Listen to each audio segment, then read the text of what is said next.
Welcome back, everybody. This is Eric here with Iraq Veteran 8888. We've got a really awesome gun we're going to be showing off here today.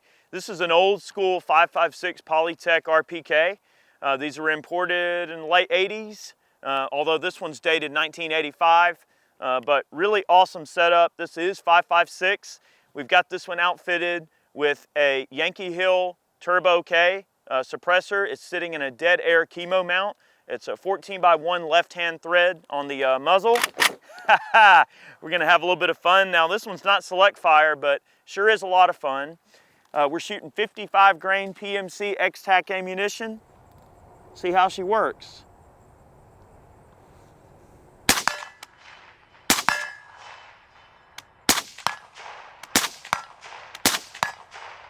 $200.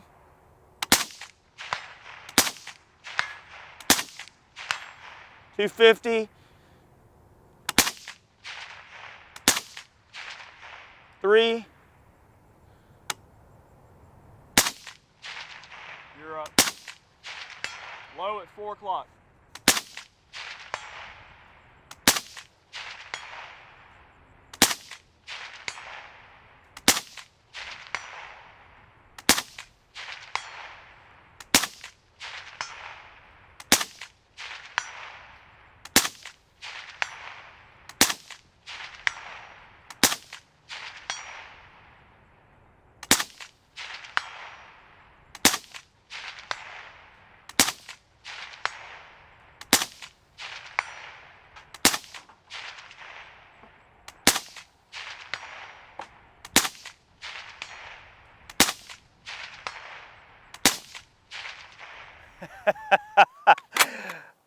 Not bad. Wow, you know, for iron sights, this thing's actually not too hard to shoot at all. You do have a long barrel on this particular gun. This was an 18-inch barrel. There's a couple of different ways that these things came into the country, and you know, the Canadians still are able to get Polytechs and other random, you know, Chinese imports, Norincos and things like that. And I know for a while, I think because of the barrel length restrictions, you know, these were really popular up in Canada, apparently, all right, because of the barrel length. When they were still bringing in a lot of the Chinese imports, you saw the spiker versions of these come in with the side folding stocks, under folding stocks, different configurations like that. Of course, some of the beautiful Polytech M14s that came in, they were bringing in awesome looking Polytech SKSs that were just really, really nice looking guns. But through and throughout, the construction of this gun, you know, is relatively mil-spec, right? I mean, other than just being a semi-auto instead of being select fire, the components of this gun are pretty dang close to what would be issued to the Chinese military overall. I mean, it is a stamped receiver gun, relatively lightweight, doesn't have a super heavy barrel. I have heard reports of these guns stringing really badly as they heat up.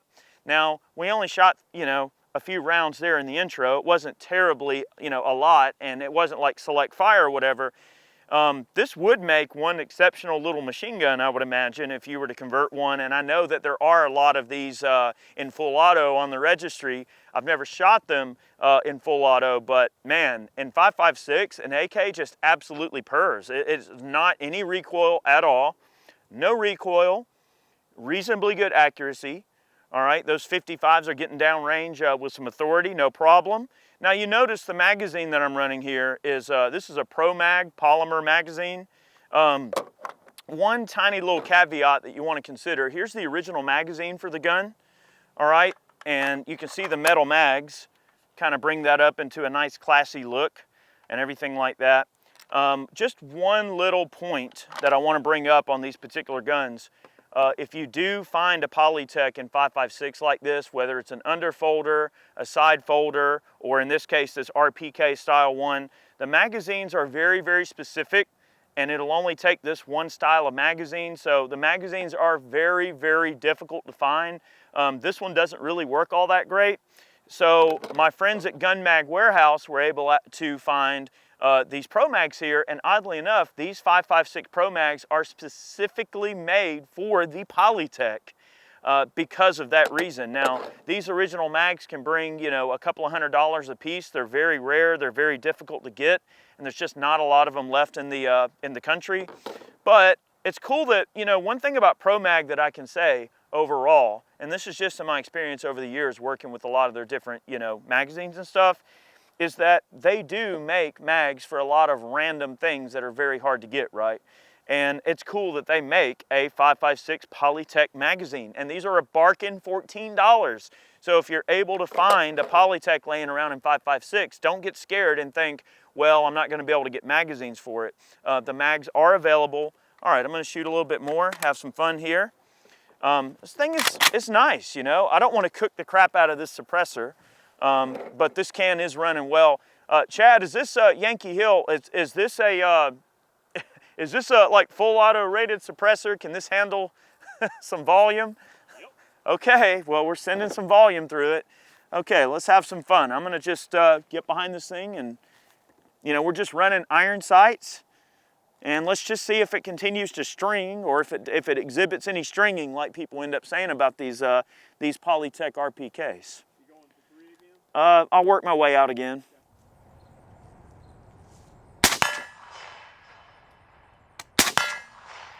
Before I shoot too much more, real quickly, I want to make note. This is our old school Caldwell shooting rest. We do have a newer one, a Caldwell rear bag. This is one of the newer ones.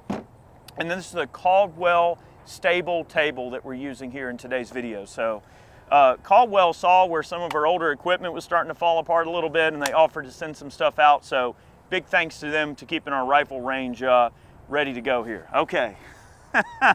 All right. Out to 100.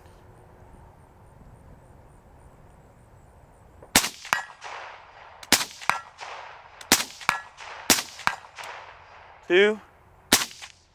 Just right.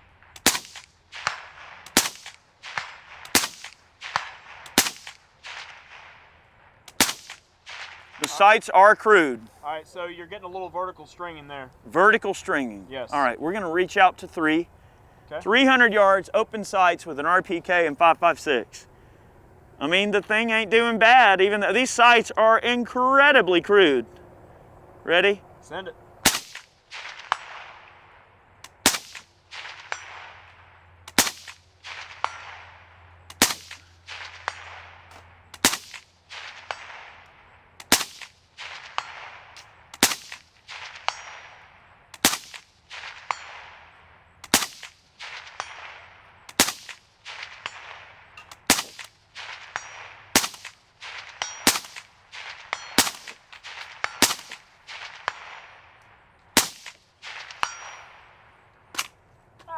Son, I'm here to tell you.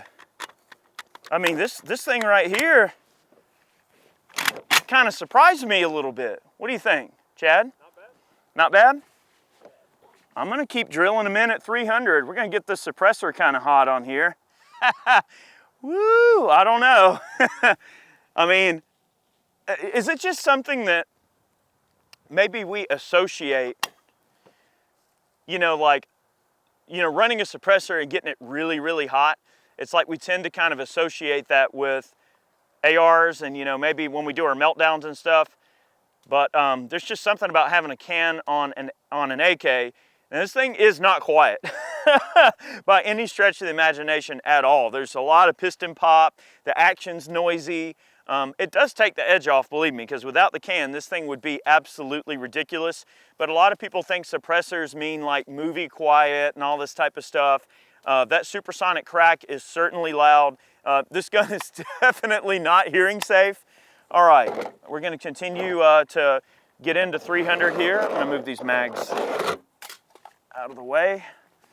Yeah, I'm gonna yeet them right out of here. Okay, RPK 300, we're just gonna have some fun. Got 1 mag left, let's have some fun. And I love on the RPK, you know, you can kind of wrap your hand around like this when you're controlling a machine gun. Not that, you know, this one's a semi, but it's very comfortable to shoot it like this, contrary to what people may think. Okay.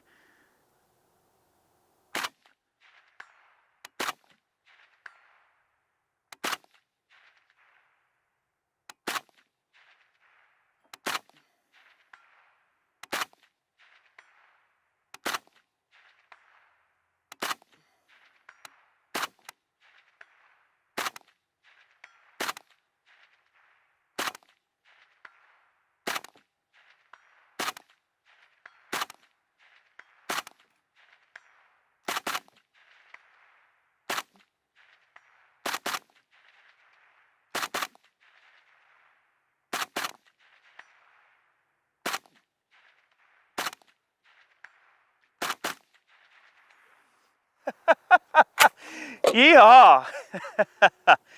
What a great little setup. Okay, so before we end today's video, I have to tell sort of like the most important story of this particular little gun. It's kind of cool.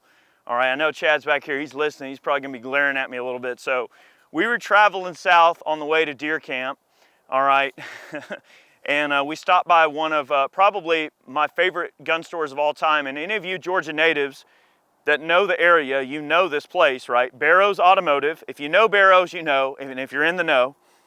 We dropped by, and on the used rack, this gun was sitting on the used rack, and I walked right by it, did not even see it, did not pay it any attention at all, was not intending to get anything like this, and I wasn't even really planning to buy a gun that day when I was passing through.